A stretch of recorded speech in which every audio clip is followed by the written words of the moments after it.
कामयार के वालिदैन फौरन आयरा के घर पहुंचते हैं। इरफान साहिब पुरएतमाद लहजे में कहते हैं कि हम दोनों बच्चों की शादी की तारीख अगले ही हफ्ते तय कर लेते हैं। ये सुनकर आयरा और कामयार के चेहरों पर खुशी छा जाती है, लेकिन जैसे ही ये खबर फरीहा तक पहुंचती है, इसके जहन में खतरनाक मंसूबा जन्म लेता है। अगले दिन कामयार आयरा को शादी की खरीदारी के लिए बाहर ले जाता है। अचानक कामयार के फोन पर ऑफिस से एक अहम कॉल आ जाती है। इसी दौरान जब आयरा शॉपिंग में मसरूफ होती है, फरीहा का भेजा हुआ शख्स इसे जबरदस्ती बेहोश कर देता है और एक अजनबी लड़के के साथ इसकी जाली तस्वीर बना लेता है। कामयार कॉल खत्म करके वापस आता है तो आयरा वहां मौजूद नहीं होती। वो घबरा कर तलाश करता है और आखिरकार आयरा को बेहोशी की हालत में पाता है। होश में आने पर आयरा कहती है कि इसे कुछ भी याद नहीं। घर पहुंचने पर कामयार फरीहा को उन्हीं मशकूक आदमियों से बात करते देख लेता है जिन्होंने तस्वीर ली थी। सवाल करने पर फरीहा बहाना बनाती है कि वो इसके जानने वाले हैं, मगर कामयार के दिल में शक बैठ जाता है। इस शादी के दिन कामयार बारात लेकर आयरा के घर पहुंचता है। निकाह के वक्त जब मौलवी साहिब आयरा से पूछते हैं तो वो पुरएतमाद अंदाज में कबूल है कह देती है, लेकिन जैसे ही मौलवी साहिब कामयार की तरफ मुतवज्जे होते हैं, फरीहा इसी लम्हे वो जाली तस्वीर कामयार को भेज देती है।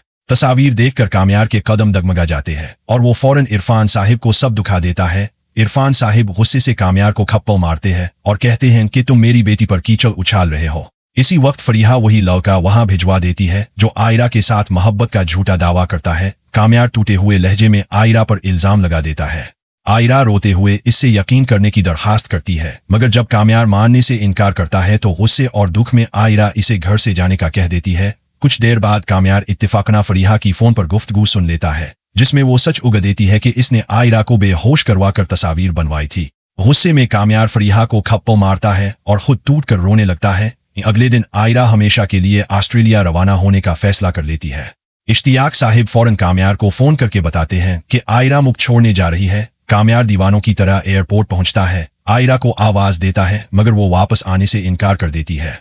इसी लम्हे कामयार अपने सर पर पिस्तौल रख लेता है और कहता है कि अगर तुम नहीं रुकी तो मैं खुद को खत्म कर दूंगा। ये मंजर देखकर आयरा के कदम रुक जाते हैं। वो फ्लाइट में सवार नहीं होती और कामयार के पास आ जाती है। कामयार आंसुओं के साथ मुआफी मांगते हुए सारी हकीकत बयान कर देता है।